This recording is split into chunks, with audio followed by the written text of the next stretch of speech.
हमारे कोकण के रास्ते एक मुंबई गोवा हाईवे तकरीबन 11 साल इसका काम चल रहा है और आज भी मैं दावे से कह सकता हूँ काफ़ी नगर पालिका के जो सीईओ है या फिर कलेक्टर से बात करने के बाद उनका भी विश्वास है कि अगले 3 से 5 साल में भी ये काम पूरा नहीं होगा। तो आप इसके बारे में ऐसा क्या कर रहे हैं कि हमारी सेंटर में जो गडकरी जी है, बिल्कुल गडकरी जी बहुत अच्छा काम कर रहे हैं, ये मैं खुद विश्वास के साथ कह सकता हूँ, लेकिन हमारे कोकण की तरफ ध्यान क्यों नहीं आ रहा है? देखिए, कोकण की तरफ के भी गडकरी का ध्यान मैंने आकर्षित किया है। जो फर्स्ट फेज़ है इंदापुर से पलसपा, बिल्कुल उसमें ही दिक्कत है। इंदापुर से जो आगे का काम है वो गति से चालू है। एक साल 1.5 साल में वो पूरा हो जाएगा। उसमें कुछ अड़चने आ गई क्योंकि यहाँ सब फॉरेस्ट एरिया है, यानी फॉरेस्ट की परमिशन के लिए कुछ समय निकल गया था। आप अभी देखेंगे कि सिंधुदुर्ग में काफ़ी पोर्शन में, रत्नागिरी में भी काम बहुत स्पीड से वहाँ पे चल रहा है। खाली आप जो बोल रहे हैं वो बिल्कुल से है कि पलसपा से इंदापुर, इसके लिए यहाँ पे हेवी रेनफॉल हो रहा है। मैंने गडकरी से विनती की, शरद पवार साहब भी मेरे साथ में थे, मैंने उनको लेके ही गडकरी जी को विनती की कि जो आगे के जो काम है वहाँ पे कंक्रीटीकरण का काम है, यानी ऑल विल बी द कंक्रीटीकरण, बिल्कुल all up to the boundary of the Maharashtra. But ये जो शुरू का है वो जो 10-11 साल पहले शुरू हो गया था वो अस्फाल्टिंग का था। हमने अभी बदलाव उनके पास रखा है, उन्होंने 250 करोड़ की राशि मंजूर की है कि उसमें जहाँ जहाँ हेवी रेनफॉल होती है वहाँ का रोड कंक्रीटीकरण करने के लिए उन्होंने टेंडर भी निकाले थे, लेकिन पुराना कॉन्ट्रैक्टर कोर्ट में गया है। हम कोर्ट में भी सरकार की जो कुछ बाजू हैं वो कोर्ट में, यानी गवर्नमेंट की, राज्य सरकार की, हम अच्छी तरह के वकील वहाँ पे दे रहे हैं। लेकिन मैं आपसे वादा करता हूँ कि हम सब जिम्मेदार हैं कि इसके कारण कि ये लेट हो गए हैं। गडकरी जी, ये जिम्मेदारी भाजपा के सरकार की है, दिल्ली में जो गडकरी जी है उनकी जिम्मेदारी है। हम उनके साथ लड़ सकते हैं कि हमें हमारा हक दिलाओ, ये हमारे हाथ में तो नहीं है। बिल्कुल महाराष्ट्र गवर्नमेंट के हाथ में ये रास्ता बांधने का तब काम नहीं है, दिल्ली सही है, लेकिन आपके ऊपर उतना पावर है कि आप उन पर प्रेशर डाल सके। आप सेंटर में बैठते हैं और आप कोकण से हैं। देखिए, गडकरी जी से मेरी अच्छी ताल्लुकात भी हैं। जब वो यहाँ के मिनिस्टर थे तब मैं विधायक बन गया था, जब मैं ही मिनिस्टर था तब वो यहाँ के लीडर ऑफ अपोजिशन थे काउंसिल के, अच्छा रिलेशन उनके साथ है। वो भी कोकण का काम करने के लिए वो भी बिल्कुल प्रभावित है।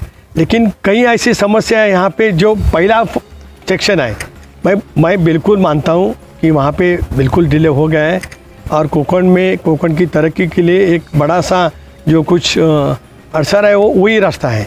मैं अभी आपको ये बोलता हूँ कि मैं कोशिश करते आया हूँ, आने वाले दिनों में भी और रिजिड से मैं कोशिश करूँगा ताकि इस मानसून सेशन के पहले जितना अच्छा हो उतना सड़क बनाने की मैं कोशिश करूँगा। देखो, मैं सांसद बनने के बाद पेंट का डाइवर्शन पूरा हो गया, यानी वड़खल से लेकर जो बाहर का ब्रिज था वो पूरा हो गया। वो मैंने जीते के पास वहाँ का भी फ्लाईओवर पूरा हो गया।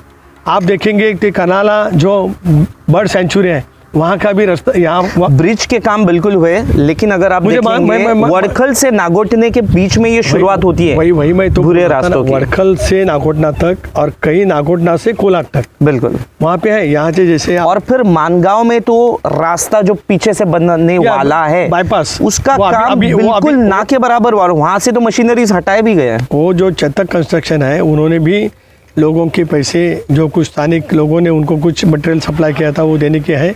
अभी वो भी मैं बात ये सेशन में गडकरी साहब के साथ जाके मैं I will solve it up. देखिए, मुंबई से लेकर साउथ मुंबई से लेकर खेड़ शहर, ये खेड़ शहर इसलिए नाम लिया क्योंकि मैं उस शहर से आता हूँ, 220 किलोमीटर है, इसे वक्त लगता है 6 घंटे। नॉर्थ मुंबई से लेकर जो मीरा भाईंदर का एरिया है वहाँ से लेकर सूरत तक 220 किलोमीटर है, 3.5 घंटे लगते हैं। इतना फ़र्क है और ये रास्तों का फ़र्क सिर्फ हमें तकलीफ़ नहीं दे रहा है, हमारे रोज़गार के ऊपर बहुत बड़ी चोट पहुंचा रहा है। कोई फैक्ट्रीज़ मुंबई से, जैसे वेयर हाउसेज होते हैं, अमेज़ॉन, फ्लिपकार्ट, लोग आजकल हर चीज़ ऑनलाइन ऑर्डर करते हैं, वो भिवंडी में वेयर हाउस होने की जगह हमारे कोकण में वो वेयर हाउसेज आ सकते हैं। क्यों? सिर्फ 2-3 घंटे मुंबई से दूर ये वेयर हाउस सेटअप हो सकते हैं, लेकिन ये रास्तों की वजह से हमारे बच्चे आज ग्रेजुएशन करके मुंबई में जाके जोमेटो जैसी नौकरियां कर रहे हैं। आई टोटो एग्री विद दिस। और मैं सांसद होने के पहले से भी और आज भी इसके बारे में फर्स्ट रेस। अभी आगे का आप देखेंगे कि कचहरी घाट से खेड़, और खेड़ से मैं कई बार वहाँ पे सांसद के नाते वहाँ पे मैंने विजिट की लोटे परशुराम। वहाँ के भी कुछ लोगों की मांग थी, वो मैंने फिर दिल्ली में जाकर वो मांग उनकी वहाँ बिल्कुल अभी काम शुरू हुआ है लोटे परशुराम, और वहाँ पे परशुराम में भी शुरू हो गया है। तो मैं आपके साथ ये बिल्कुल वादा करता हूँ कि आने वाले दिनों में ये जो कुछ कोकण के लिए एकदम महत्वपूर्ण जो कुछ रास्ता है, Mumbai Goa highway, national highway, इसके बारे में हम सब पूरा सेंसिटिव है मैं हूँ। और मैं बिल्कुल कोशिश करूँगा कि 1 साल 2 साल में वो रास्ता कैसा पूरा हो जाए। दोस्तों बिल्कुल इस विषय पे टटकरी जी वादा दे रहे हैं, तो हम टटकरी जी से इस विषय पर हमेशा पूछते रहेंगे जब तक ये रास्ते पूरे नहीं होते मुंबई गोवा हाईवे के, कि टटकरी जी आपने यहाँ के काम के लिए क्या उठाए। और इनके बिल्कुल दिल्ली में ये जो भाषण देते हैं उन्हें बिल्कुल गहराई से सुनेंगे कि किस किस भाग में कोकण के एरिया में काम कम हुआ है और उस पर टटकरी जी ने आवाज़ उठाई है। टटकरी जी आपकी आवाज़ हमारे कोकण की आवाज़ है, तो ऐसे ही उम्मीद रखते हैं आप ऐसे आश्वासन देते रहे और पूरे होते जाएंगे। अब आते हैं आज के हमारे क्विज। तो दोस्तों बिल्कुल पहले तो मैं आपसे माफ़ी मांगना चाहूँगा कि हमने पिछले सैटरडे के वीडियो में कोई क्विज के सवाल नहीं पूछे। हम बिल्कुल आउटडोर में थे, कई सारे शूटिंग्स चल रहे थे। बिल्कुल पिछले हफ्ते आपने कई सारे मराठवाड़ा विदर्भ के एरिया में जो डॉक्टर्स और अच्छे सरकारी शिक्षक और अन्य लोगों की जो इंटरव्यूज़ या फिर लोगों की बातचीत सुने, उसकी वजह से हमें वक्त नहीं मिला कि हम क्विज़ और ये सब को लिख सके। तो बिल्कुल माफ़ी कहना चाहूँगा कि मैंने सैटरडे को ऐसे कोई क्विज़ नहीं भेजे, लेकिन बिल्कुल आज हम इस शो के आखिर में जब आपको वीडियो भेजेंगे उनके साथ क्विज़ के सवाल भी बिल्कुल भेजे जाएंगे। तो अब लेते हैं उन लोगों के मैसेजेस जिन्होंने हमें मैसेज किए थे। पहला है विष्णु विठल राठौड़ जी का। इन्होंने हाय कहा है। हेलो विष्णु जी, हम बिल्कुल आपको आज जो वीडियो भेजेंगे इसके आखिर में क्विज़ के सवाल भेजेंगे और आप उनके उत्तर दे सकते हैं और उन उत्तरों को हम बिल्कुल कल पढ़ेंगे। अगला एक काफ़ी लंबा मैसेज है और दोस्तों इन्होंने जो मैसेज लिखे ये काफ़ी विस्तार में लिखे हैं, तो बिल्कुल आपको उस मैसेज की थोड़ी गहराई पढ़ के सुनाएंगे हम। हाय सर, आपने जो वीडियो के हेल्प से खेड़ के जगबुड़ी नदी को डिस्क्राइब किया है उसके लिए first of all I will thank you sir. Question related नदी you arise in front of political member, whatever they answer that is also somewhat true, but sir I have to tell you that मैं खेड़ के पास में ही small town name भोस्ते वही रहता हूँ। पानी की बहुत प्रॉब्लम है। ग्राम पंचायत बोलो या म्यूनसिपैलिटी कभी ये ध्यान देती ही नहीं कि नदी को साफ करना है या पब्लिक को पानी के लिए कोई फैसिलिटी प्रोवाइड करे। We people from Bhoste really face water supply problem. If possible to talk with me, you can call me. Sir, one more problem is about road. खेड़ के total road खराब हुए हैं. As especially railway station to Khed ST stop. It's really very true that it's become a accident point. I want to ask a question that if any incident took place, then who will be responsible? So please request you to go through.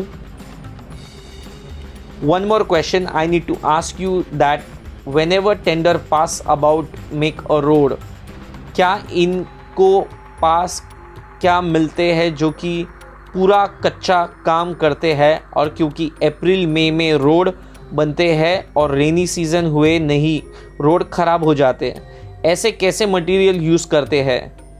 इसके लिए क्या कोई objection नहीं होता या ऊपर से कोई प्रेशर नहीं होता? मैं आपके साथ हूँ, प्लीज़ आवाज़ उठा लो। Answer please. और क्विज के कौन से क्वेश्चन है? मेरा नाम नॉट टू डिस्क्लोज प्लीज़। तो बिल्कुल आपने आपका नाम डिस्क्लोज करने से मना किए तो हम आपका नाम बिल्कुल डिस्क्लोज नहीं करेंगे। तो इन्होंने 2-3 सवाल पूछे। पहला था पानी का, कि पानी की समस्या बहुत ही ज़्यादा है, तो ये ऐसा क्यों होता है कि हर साल जब बारिश से पहले पानी की कमी अभी भी आती है। हम 2022 में रहते हैं और आज भी पानी की समस्या बहुत ही बड़ी है। इसके लिए दोस्तों हम बहुत ही जल्दी एक क्लिपिंग आपको दिखाएंगे, जो यहाँ के एक काफ़ी जिम्मेदार नेता है कोकण इलाके के, उन्होंने पानी के विषय पर क्या कहा है ये आपको बिल्कुल क्लिपिंग में बहुत ही जल्दी दिखाया जाएगा। दूसरा विषय इन्होंने जो कहा है वो है रास्तों के बारे में। रास्ते बिल्कुल ही ख़राब है। मैं जानता हूँ सिर्फ नेशनल हाईवे ही नहीं, महाराष्ट्र राज्य के भी कोकण इलाके में कई जगह रास्ते ख़राब है। बिल्कुल हमें आवाज़ उठानी है और हमें इन विषय को हमारी जो नगर पालिका की आने वाली जो इलेक्शंस हैं उन्हें जो लोग हमारे पास वोट मांगने आने वाले, हमें उनसे सवाल पूछने हैं। दोस्तों हम इस देश के नागरिक हैं और हमें एक जागरूक नागरिक रहना बहुत ही ज़रूरी है। तो ये रास्तों के मुद्दे नगर पालिका के इलेक्शंस में जो वोट मांगने आने वाले उनसे पूछे जाएंगे और ऐसे ही विषय आप उठाते रहिए और बिल्कुल इनके जवाब हम पढ़ेंगे। अगला है इमरान पटेल जी का मैसेज, इन्होंने हाय कहा है। तो हेलो इमरान जी, बिल्कुल आप आज के इस वीडियो के आखिर में जो हम क्विज़ के सवाल आपको मैसेज करेंगे आप उनका जवाब दीजिए। तो दोस्तों ऐसे ही आपको भी अगर इन क्विज़ कॉन्टेस्ट में पार्टिसिपेट करना होगा तो आप हमें सिर्फ आपका नाम व्हाट्सएप पे भेजिए और हम आपको वीडियो के साथ क्विज़ के कुछ सवाल भेजेंगे, आप उनका जवाब हमें देते रहिए। 30 जनवरी को खेड़ शहर में बिल्कुल नगर पालिका के पीछे जो मैदान है तीन बत्ती नाके पर, वहाँ पर हम एक सभा आयोजित करने वाले, एक गेट टुगेदर जिसे मेड़ावा भी कह सकते हैं, वहाँ पर हम इन विषय के बारे में भरपूर चर्चा करेंगे। काफ़ी अतिथि भी होंगे, कुछ स्पेशल गेस्ट होंगे, जानकार लोग होंगे, तो उनसे भी बात करेंगे और बिल्कुल वहाँ कुछ हम इंटरेस्टिंग गेम्स या फिर कुछ और भी रखने वाले। ये बिल्कुल बोरिंग इवेंट नहीं रहेगा, ये समाज को जोड़ने का एक इवेंट रहेगा और हम आपको मिलेंगे 30 जनवरी को खेड़ शहर में। तो दोस्तों आज का शो यहीं समाप्त करते हैं और जय हिंद।